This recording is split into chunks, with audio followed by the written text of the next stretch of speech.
Hello mga kamappers and welcome po dito sa panibagong video ng Manila Run Freaks at ngayon ang pinuntahan po natin ay ang Yabangan sa San Juan. Ito nga po ang Breakless Boys Club na event dito nga po sa San Juan Gymnasium noong Friday, noong April 12 no. So ito lang po yung na-videoan ko no kasi nasa baba po yung alikat. Kaya ang na-videoan ko lang po today is yung mga bike show, yung pang bike show. So tara at i-check na nga po natin itong mga nasa bike show. So ang pinakauna is sa Bomber Pro NJS na frameset no. 57 yan, ang laki no. Tapos naka-Hatas 1 Deluxe NJS. And yung cockpit naman niya is naka-Nito M51. And tapos Nito Pearl 13. Tapos naka-Nito SP72 seat post. And then naka-San Marco Regale racing saddle. Yung drivetrain naman niya is naka-Santor na NJS. Naka-Santor Pro 167.5 na NJS. RM4070. Tapos naka-Izumi Super Toughness. And then Steel 17 Coglaw. Yung pedal naman niya is naka-MKS Sylvan Road Next. Tapos Cadence Bounce Strap. Mashdo Cage, Wheelset Dura Ace, Pillar Spoke, and H Plus Sun TB14 na rims. Is itong tipis kalawag na nakasugino tapos naka-specialized siya na na TA Full Track Pista Aero 2000. Tapos naka quarter rims, na carbon rims. DT Swiss, tapos yung kanyang pedal is a naka-speed play, tapos naka-Thompson po siya, and then tapos yung kanyang cockpit naka-Thompson din, tapos yung addition niya dyan is meron po siyang 3D printed na hoods, so ang angas po tignan, and yung hinawakan ng hoods, ang tigas-tigas ng hoods, so hindi po siya masisirain na 3D printed. So ito pong bike na to ay kay Fidel. And this is sa mga friend ko and photographer po din siya.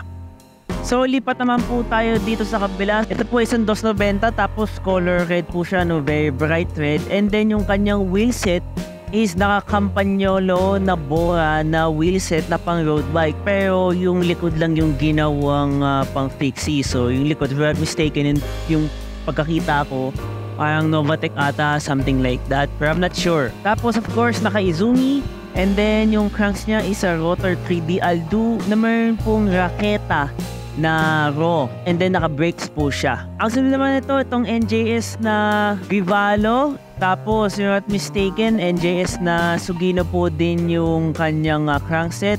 And then, yung kanyang wheelset is parang... Tapos, yung kanyang hubs is parang naka-Suzu hubs, no, na 36. Tapos, mga parang Araya NJS. Pero, hindi ko alam, no. Hindi ko kabisado, kaya forgive me kung may pagkakamali ako. Pero, halos lahat naman ng iba, parang ma-identify ko naman. Tapos, itong sunod is naka-Tsunami na Pioneer po siya. And then, naka-Alpine na fork.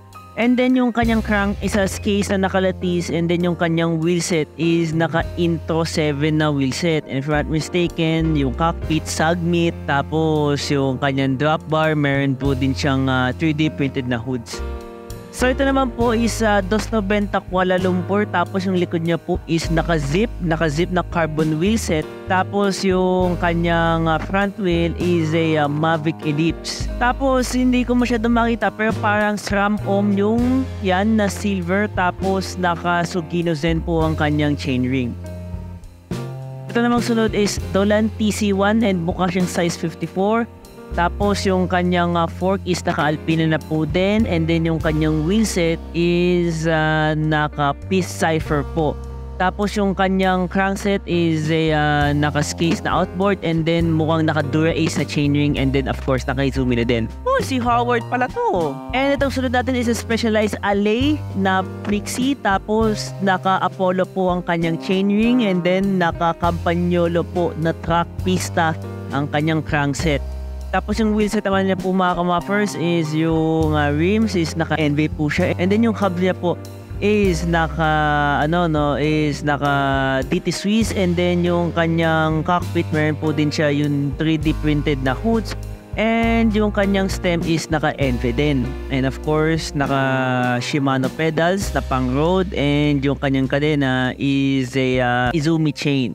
So kay Howard po ito no, or kilala as bilang South Fix. Tas ayan po din yung ang gusto ko dito talaga is yung pagka-colorway niya, and nice addition na din yung parang may matcha sa ilalim, parang distinct na kay Howard talaga yan, and distinct na pang South Fix yan. Ang sunod naman dito is yung Sinelli Mash Parallax Yano Type 50cm, naka Chris King headset din siya, and then naka Sinelli seat clamp. Tapos naka Richie Cadence Keta drop bar siya 40cm, and then Richie Cadence Keta din na stem na 110mm. Sinelli pillar seat post, and then naka San Marco Mash Concord saddle. Yung crankset naman nito is Sugino 75, naka Iron Chain Ring 49, HKK Blue Vertex Chain, Philwood ISO BB na 110.5mm. Wizard H Plus Sun TV14, Suzu Pro Max 32, Patkas Gun Company naman sa likod, so Suzu sa harap, Eurasia Imports na Kog 17, and then naka 19. Tapos naka-alter locking din siya, silver and black, Richman Spoke, Continental Ultra Sport 28C, and then naka-God and Famous valve cap cover. Ditong bag ito ay wala na iba kundi kay Live Fast Stylas kay Manoy. Uy! Si Gears X Grinders pala to eh! So matagal na kami hindi nagkikita ng tropa na to, no? So ngayon lang kami nagkita after, I don't know, months or even a year, more than a year. So sunod naman po tayo, no? Ito yung Parallax na Anniversary Edition, tapos naka-ellipse po yung kanyang rear, and then naka full carbon tri-spoke po yung kanyang harap. And kitang-kita naman naka Izumi chain, tapos naka-alternate chain ring, and then naka-SRAM Omnium na crankset. Tas yung iba hindi ko na alam. Ang sunod naman is another 290, and then yung kanyang wheelset is a Mavic Ellipse na 2024 track wheelset na minsan ginagamit din sa Olympics. Tapos ito yung kanyang crankset is a SRAM Omnium na outboard na cranks sa mga stiffest na cranks according to them. And then if I'm not mistaken, yung kanyang chainring is naka factory 5 piece na, and then ito kung makikita nyo yung cockpit is naka TP cockpit po siya. Tapos ito naman po yung mga mapapalalunan natin dito sa bike show, dito sa Alicat. So hindi ko po kapisado yan, pero ayun na po, no, pati yung mga placards, pati yung mga trophies para sa mga mananalo. So isusunod natin is another 290, tapos yung kanyang wheelset is naka full carbon amaint po siya. Yung amaint, if I'm not mistaken, sa Taiwan po yan, sa Fate Gear po yan nakukuha. And then yung kanyang crankset is a Aldo na rotor 3D, and then yung kanyang chainring is naka factory 5, and then ayun, mga TP cockpit, and then meron din siyang hoods. So naman natin is itong Aventon na Diamond, tapos yung kanyang wheelset po mga first is a Rimpok. And yung Rimpok na decals na yan, hindi talaga yan yung original Rimpok decals, dahil iba po ang Rimpok decals kapag naka-aluminum. Pero anyway, yan po yung pang carbon, and dilagi nila dyan, and in my opinion, ang ganda pa rin tignan yan. Tapos naka ano po siya, no, alter chainring, and of course naka God and Famous din na na wide bar if I'm not mistaken. Tapos yung kanyang crankset is a Rimpok Hex. Tapos ito naman, no, naka Scream Ranger, tapos SRAM Omnium, tapos if I'm not mistaken, TP ata yung kanyang chainring, and then naka Hydra po ang kanyang wheelset. And then, malapad po ang kanyang wheelset, if I'm mistaken, parang 30 plus centimeter yan. Well, pasensya na, hindi ko masyadong kabisado itong mga pang-gravel na bikes, pang mga track lacrosse. Sunod naman is itong Tsunami Pioneer or SNM 100, tapos naka-intro wheelset po siya. And then, meron po din siyang hoods na 3D printed by Brakeless Boys Club. And then, naka-piece crankset po siya.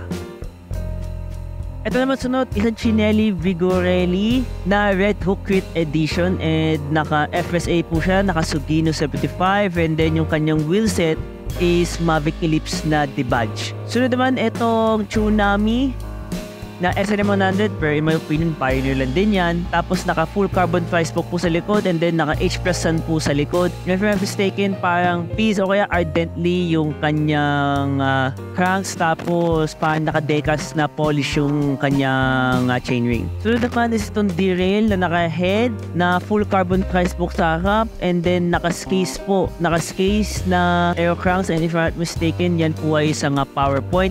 And then, naka-carbon rims po din yung likod. Pretty yung stem. And then, naka-carbon drop bars po siya. So, yung sunod is Tsunami na napakalaki. Tapos, yung kanyang wheelset. Yung hubs parang Novatec na hubs na silver, as well as yung spokes. Tapos, naka-H+N po yung kanyang rims. Tapos yung kanyang crankset is a SRAM Omnium na naka-arm chainring pero naka-camouflage na version or naka-camouflage na painting po siya.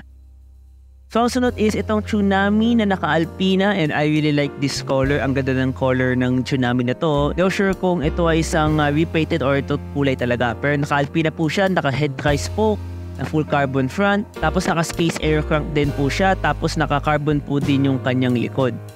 And then yung mga gulong niya is naka-thick slick. And then, naka-wide bars po siya. So, sunod naman natin, no, ito po ay kay Geared X Grinder. Ito po ay isang Bridgestone Anchor PHM9, tapos nakatangi Falcon na headset po siya. Dito Jaguar 120mm stem, NJS. Dito B220 AA riser bar. Dura-Ace 7410 seat post, naka-van swappable leg grips. Dura-Ace 7710 cranks, pati din chainring, 50 teeth, pati din yung kanyang bottom bracket. So in short, yung kanyang cranks ay super matchy talaga as in. Tapos yung kanyang kadena is Izumi Super Toughness, Bike Dome 16, and then naka-Dura-Ace 15 din siya na NJS.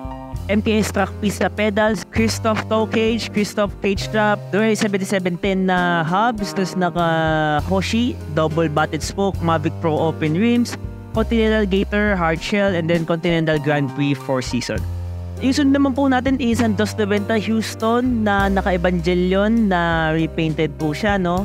Tapos FSA carbon headset, Tecno integrated seat post, ITM Phantom drop bar, ITM CNC stem, Celi Italia CX0 saddle, Campagnolo record pista crank arm, and then Campagnolo pista chain ring na 51 teeth, Sugino 75 bottom bracket na NJS, Izumi Super Toughness na chain, Philwood 18T, and then naka Philwood lock ring po din siya. Yung kanyang wheels naman po is sa Philwood X Mash Hubs 2024, Sapling Leader Spokes, NV45 rims, and then naka Veloflex Carbon tubular tires po siya. Ito naman isang custom painted ng The Project Alu. Ito po ay isang TP headset at naka TP headset po siya. Tapos naka Control Tech, titanium main niya seat post, Control Tech, titanium mina drop bar, seat post, stem, 110mm pala yun, and then Celi Italia SLR saddle, and naka Philwood top cap. Full components, Royal Flush 480 cranks, Izumi chain 15T na Mickey Coke, Aventon CNC lock ring, and then naka time speed cleats pedal. Kanyang wheelset naman is naka full components track hubs 36 holes, Pilar double botted spokes, Akai SA730 na rims, and then naka Continental GP5000 na tires. PHR7 na Anchor, yung front tri-spoke head, yung rear Notorious 3, crankset Dura-Ace, yung pedals look classic, yung seat post spoke, tapos yung stem nito Jaguar, tapos yung handlebar Easton Monkey bar, yung seat post ay yung saddle Flight Evolution 2, then yung bar tape is Brooks microfiber. Kadena and pedal.